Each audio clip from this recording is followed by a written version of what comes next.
Okay, so this is now moving on to the 2016 question one.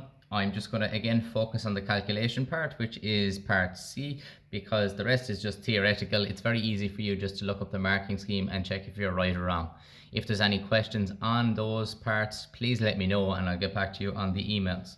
So this question was somewhat similar to 2017 in the calculation part, in that it wasn't your standard V1, M1, N1, V2, M2, N2 calculation. This was again from first principles. So you needed to rely on your knowledge of the other formulas. And it was, as I said, a similar question to 2017. If at any stage you need to, press pause, look at what I've written down, and try and follow it as best you can. So to start off, again, I'm just going to do a little visual representation on what we've been asked. So they're asking me about quantities and information regarding the sodium hydroxide to start off with. So it's a vinegar sodium hydroxide reaction. So I'm just going to write out the full equation here.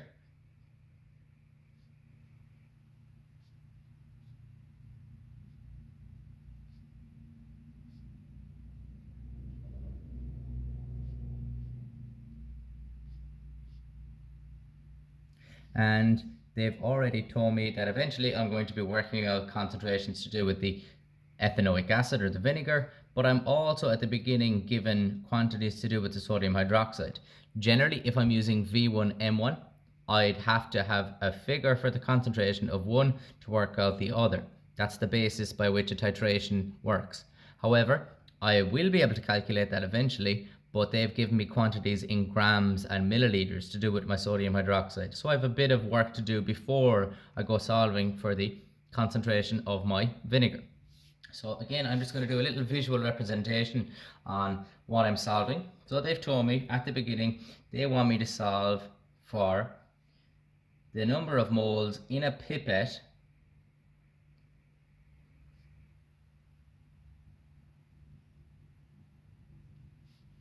that's 25 mils in size. And the question is how many moles are in there, considering that at the beginning, as a pre-step, that came from a volumetric flask where I got 1.2 grams of my sodium hydroxide and I dissolved it into my flask, which was 500 milliliters in size. So you can follow or can see the steps involved in this equation. So before I go to solve anything, I'm going to write down that long equation that we should all know at this stage. So it's the volume in liters is equal to the molarity, multiplied by the molarity, is equal to the number of moles, which is also equal to the mass in grams divided by the RMM. So overall, I'm trying to solve for how many moles are in this. I'm going to have to work my way back and first of all figure out how many moles are in this. So how am I going to figure that out? So my sodium hydroxide, 1.2 grams into 500 mils. Before I start to think about molarity, I'm going to first have to work out how many moles are in there. So to do that, I'm going to work with the right hand side.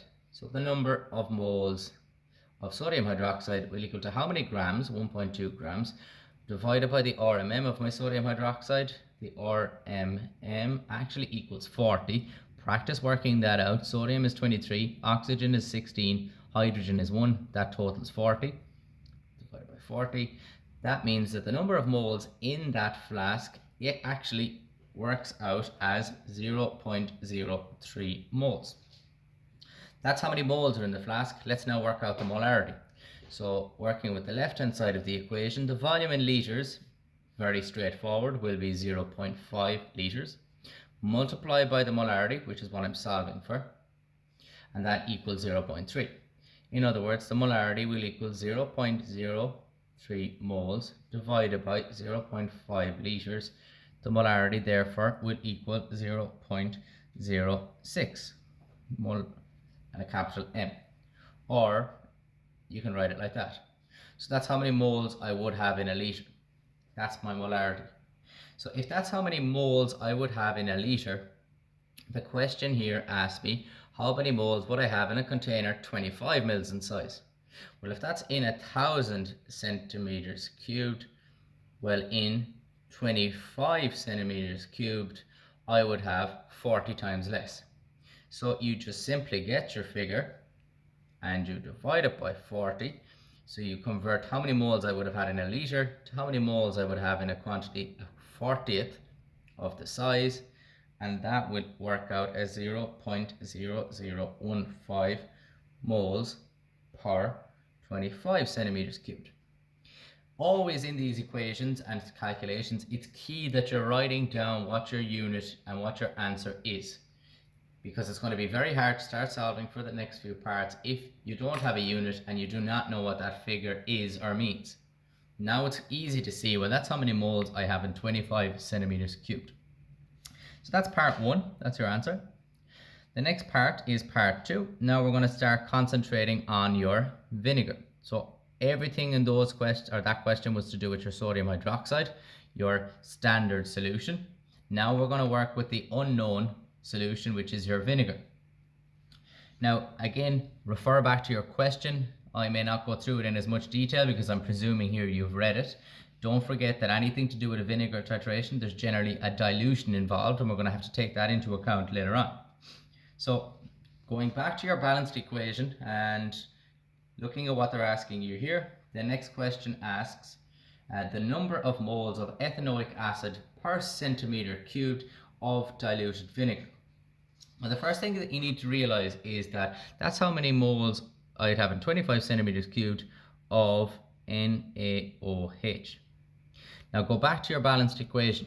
What they've told you basically is in my titration, I used 25 centimeters cubed every time.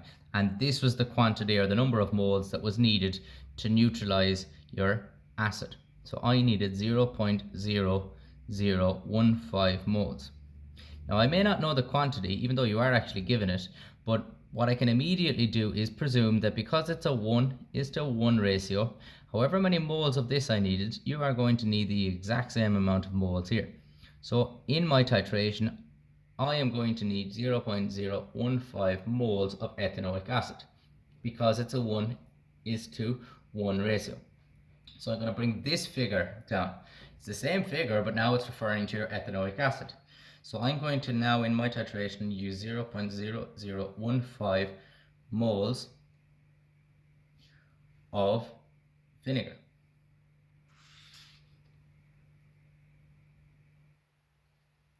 As I said, and that will be the same quantity.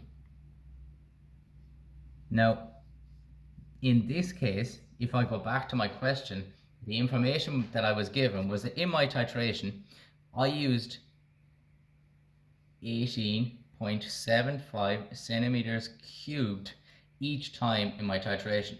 So it was this many moles in that many centimeters cubed. So how many moles will be in 1 centimeter cubed?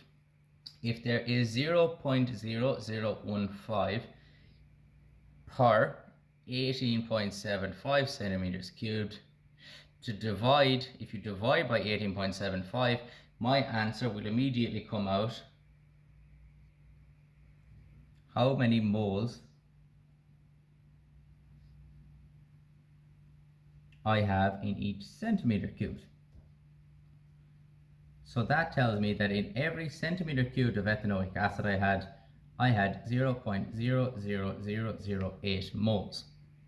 And that's basically your answer to part 2. Note that I still haven't used anything to do with my V1, M1, N1 formula, and I've already finished part C and moving on to part D. So that's what I'm going to do. So that's the end of part C.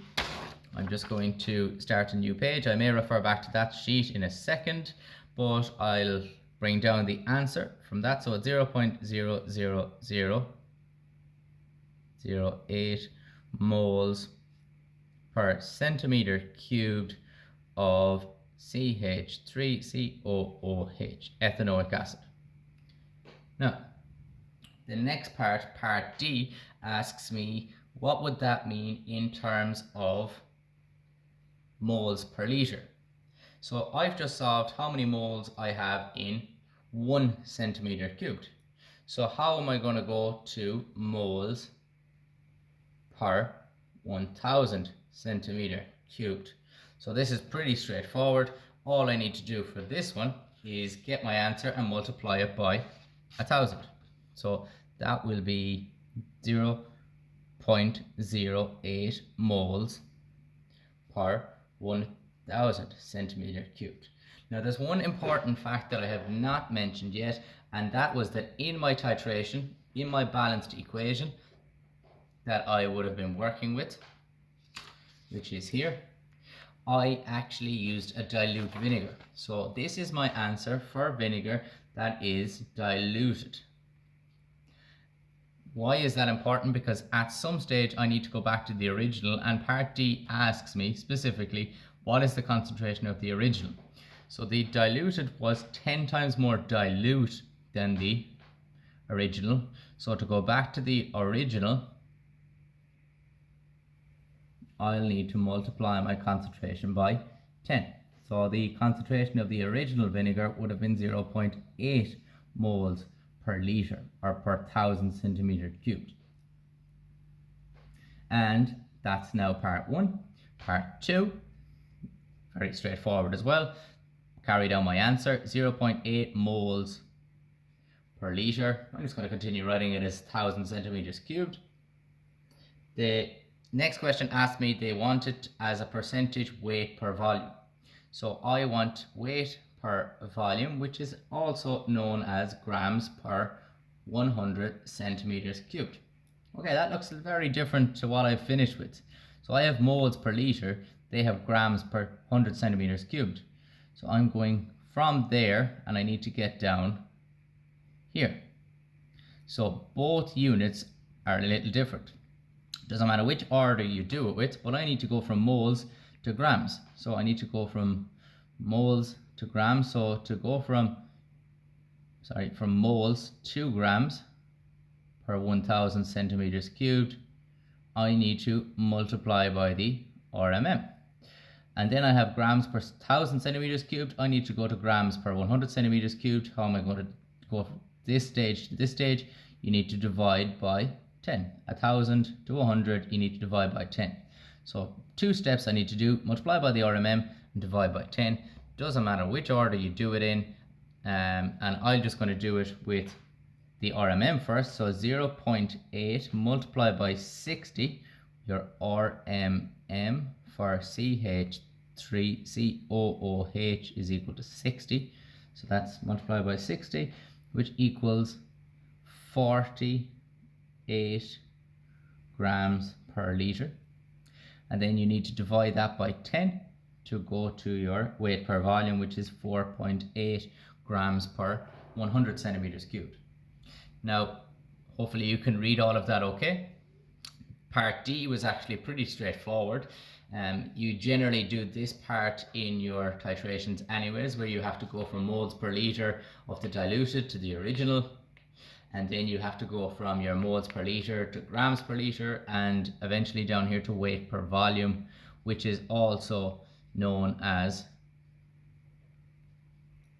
grams per 100 centimeters cubed. So that's pretty much the end of that calculation. Again, if there's any problems with that, let me know. Pause it as you're going through it, and hopefully you can follow it down. Again, as